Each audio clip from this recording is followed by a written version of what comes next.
Yo, welcome to Hard Pass. I am your host, Jacques Slade. Along with the week's hottest releases, we have thoughts on Allen Iverson's seemingly singular position in the sneaker world, a pleated Jordan brand, and of course, this week's Hard Pass. All right, let's start the show off with some hot takes.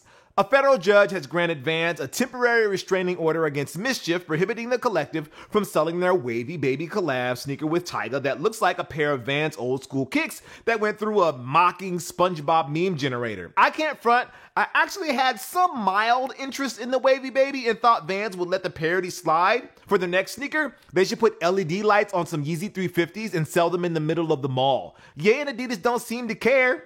Why start now? And speaking of Yeezys, G-Eazy, no relation, was in a pickle when his Zen Gray Nike Air Yeezy 1s cracked in the middle of a Celtic-Bucks playoff game.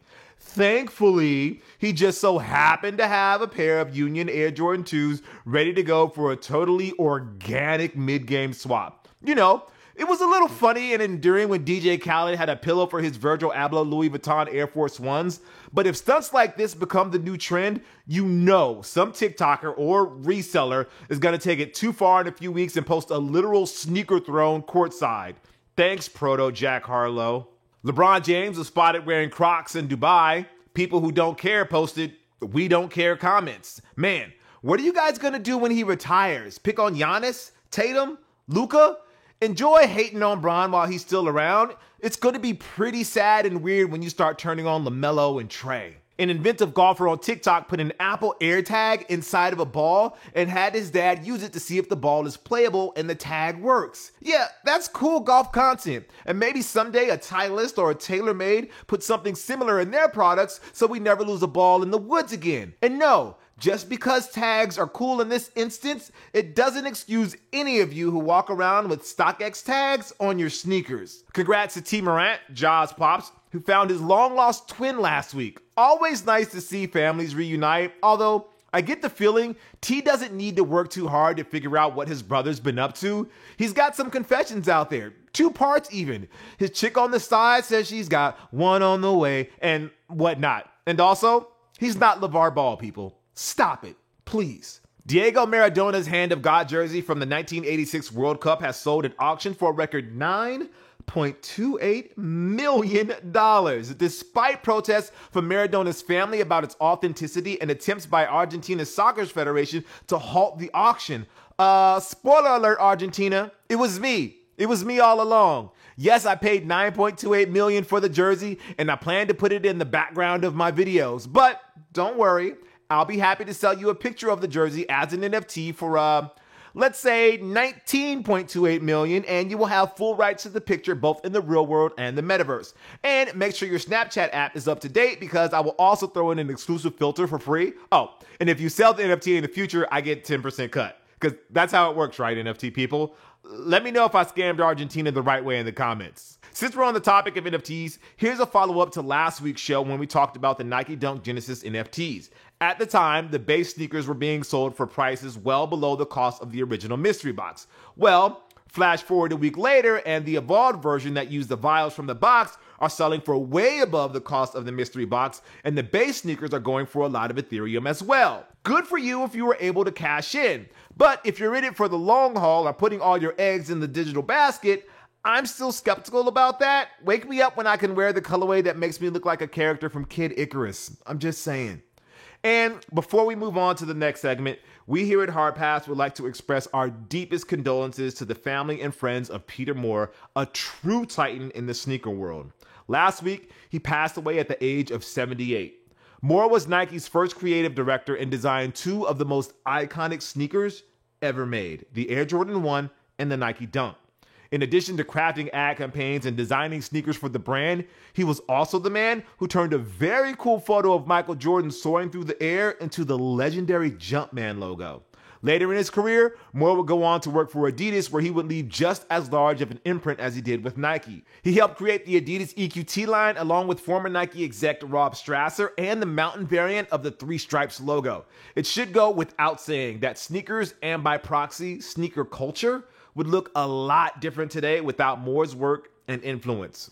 May he rest in peace. All right, Let's talk about what I feel is the greatest sneaker injustice of the past 14 months in the NBA and WNBA. It's being perpetrated by the likes of Jason Tatum, Jordan Canada, Carmelo Anthony, Kia Nurse, Bradley Beal, Crystal Dangerfield, Luka Doncic, Blake Griffin, and many more. I'm talking about all the cool Air Jordan 36 player exclusives that none of us will ever have a chance to own. The dozens upon dozens of colorways we've seen ever since the debut of the 36 is obscene. Like, I understand that player exclusives is one of the truly cool perks of being signed to a Jordan brand or Nike. But this season, both in the NBA and the W, just had me feeling a massive sense of sneaker FOMO. I don't expect Jordan brand to release all of the exclusives that guys like Rui Hachimura or Jeff Green get, but some would be nice, you know? Like, it's only the second round of the NBA playoffs, and Tatum has rocked something new for almost every game. It's crazy, man. But you know what was the final pair where I finally hit my breaking point and inspired us to write this rant? It was the Air Jordan 36 low boba tee that Tatum wore a few days ago. The story behind the shoe is actually very cool. It was designed by Cameron Look, aka @CoolMac on the socials. The LA-based creative, by way of the Bay Area, paid homage to the popular drink and to Asian American kids out there who never dreamed they would get a chance to work on a pair of J's. The details on the shoe are very intricate and super accurate. It can only come from the mind of somebody who filled up a lot of stamp cards back in the day to get free drinks before apps kind of ruined the fun. Could you imagine the frenzy if they released these or tied it to a collab with Ten Ren or Boba Time or Quickly? I could. Co-writer has been bugging me about this for the past week. Personally, I wouldn't mind owning Carmelo Anthony's Bordeaux PEs or Tatum's Kobe homage. And I get it. Maybe some of these PEs are so obtuse or specific to a player that a retail release would not make too much sense. We did get a handful of 36s that were made specifically for the likes of Tatum, Doncic, and Nurse. But man, a LeBron Watch style program on the Sneakers app would have been cool to follow all season long. Okay, well, maybe not the Sneakers app part, but something in place of that would have given us the opportunity to buy these kicks would have been greatly appreciated. You guys get it, right? Anyway, let's move on to the Heat Check, where we bring you everything that's dropping this week. We have the Nike Dunk Low Cider on May 10th for $110, the Dunk Low Next Nature on the 10th for $110 as well, Eminem Adidas Forum 84 Low in yellow, green, orange, and brown on the 10th for $150, the Jordan 6 Midnight Navy on the 11th for $200, the women's Nike Dunk Low Next Nature in white and gem red on the 12th for $105, the Stussy Air Force 1 Mid on the 13th, and the Dunk Low Next Nature Rift Blue on the 13th for $110, plus the Air Jordan 3 in women's in dark mocha on the 14th for $200, and the Jordan 11 Low 7210 on the 14th for $190. And then for the Yeezy of the week, we have the Adidas Yeezy 500 Granite on May 14th for $210. According to Jacques Slade, he doesn't really need to describe Granite to you because there's a chance you're watching this episode of Hard Pass on your phone or tablet device on the kitchen countertop that's made of, guess what? Granite. This isn't a if you know thing. This is a you just know thing, I guess. Then for a pick of the week is the Naruto Jordan Zion 1 on the 11th for $130. Okay, so this is where I come clean. I missed out on the Naruto bandwagon. I missed the wave. I know it's among the most popular manga and anime series ever made. I just never got around to it. However, I am for all anime sneaker crossovers, and the more of these we get, the closer we get to a Vegeta and Nike Air Pippen 2 collab. Because if there's two people who desperately need a hug, it's the Prince of the Saiyans and the greatest Chicago Bull of all time. And I'm the greatest Chicago Bull of all time. What? Did you really think I was going to set myself up that easily for the Jordan stands to come at me? Please.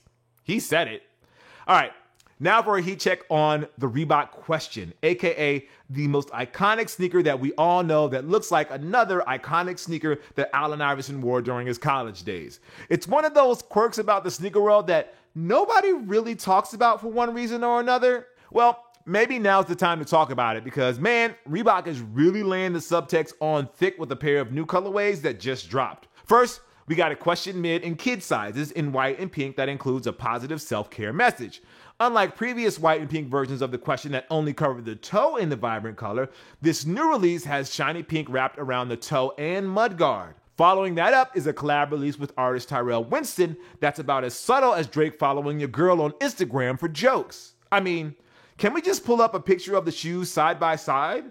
Like, what more can I say? The only thing missing is a hit of Concord purple on the sole. Now, these aren't the only examples of the Question borrowing liberally from a sneaker that is clearly inspired by.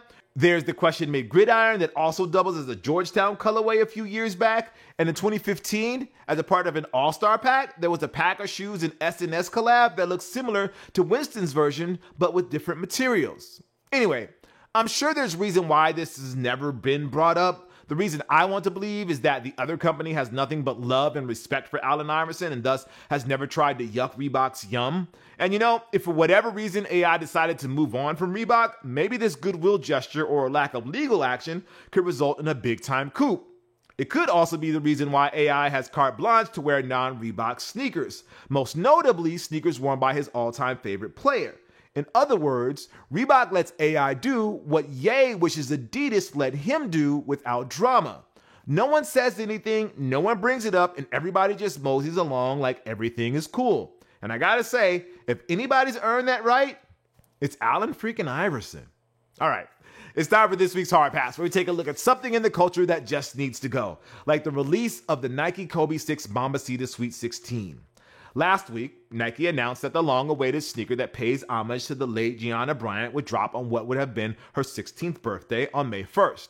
As you might expect, fans were excited at the prospect of being able to buy Nike Kobe products again after it was announced last year that the Bryant estate and the swoosh were not able to come to an agreement before their contract expired. At the same time, there was also a lot of concern among the community about how this release would be handled. A few weeks ago, we said that whenever Nike decided to release the Mambacitas, they had to treat it like it was a holiday Air Jordan 11 release, with over 1 million pairs made available to the public.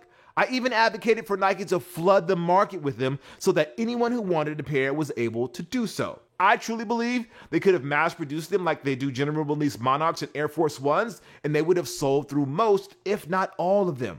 But at least everybody would be satisfied. And to give the sneaker community and the Kobe fans that layup on Gianna's birthday and Nike's 50th anniversary, it was such an easy public relations win for Nike. So what happened? Well, you had 3 options. Sneaker Pass if you live in Los Angeles, exclusive access if you've been engaging with Kobe content on the app, or if you were on Vanessa Bryant's list, a beautiful care package with a heartfelt letter for Gigi. Obviously, that last one is special and is none of our business. Just basing it off the people who I saw got the package, both famous and under the radar, those were people who had an impact on the Bryant family and they deserve it. But the sneakers app of it all? That's nonsense. And no, this is not me being petty because I didn't get a pair on the app. I would have been disappointed with this rollout, got 'em screen or not. Speaking of which, resale for the shoes is easily in the 4 figures, and that's just based on said screenshot. Even StockX and GOAT knew an easy PR hit when they saw one, announcing that net proceeds from these shoes would go to charity. But nobody is caping for a reseller platform. This is a Nike blunder that cuts deeper than any reseller controversy. An overwhelming number of fans are once again shut out from doing the thing they want to do the most: throw $200 at Nike to show their love to Gigi. Now they have to throw $1,000 or more to their Ben Kicks adjacent reseller. Not exactly the momentous outcome a lot of us were hoping for, but also not the most surprising one, I guess. It's a shame, really, because Kobe's sneaker legacy deserves more than this. Yes, his sneakers didn't quite reach the transcendent quality of the Air Jordans Micah wore, but that's an impossible standard. It wouldn't surprise me in the future if Kobe's became a sneaker that the kids gravitated towards in the same way that today's generation adores Dunks. Think about all the player exclusives that Devin Booker, Luka Doncic, Isaiah Thomas, PJ Tucker, DeMar DeRozan, and dozens have been rocking for the past several years. You don't think those would sell at retail? Yes, it's a little morbid that Kobe sneakers are only getting their flowers now, but dog, Nike might as well give everybody a chance to own them so that the Mamba mentality can continue to grow. I just hope they realize that sooner rather than later. Or, just give us the Argentina 4s, aka maybe the most gorgeous basketball shoe ever made. All right, that's going to do it for the show. Thank you for watching Hard Pass. I am Jacques Slade. I'll see you next week. If you would possibly like to be featured in a future episode, call us at 818-493-9325. Leave a short message, your socials if you want, no more than 30 seconds. All right, I'll see you next week. Peace.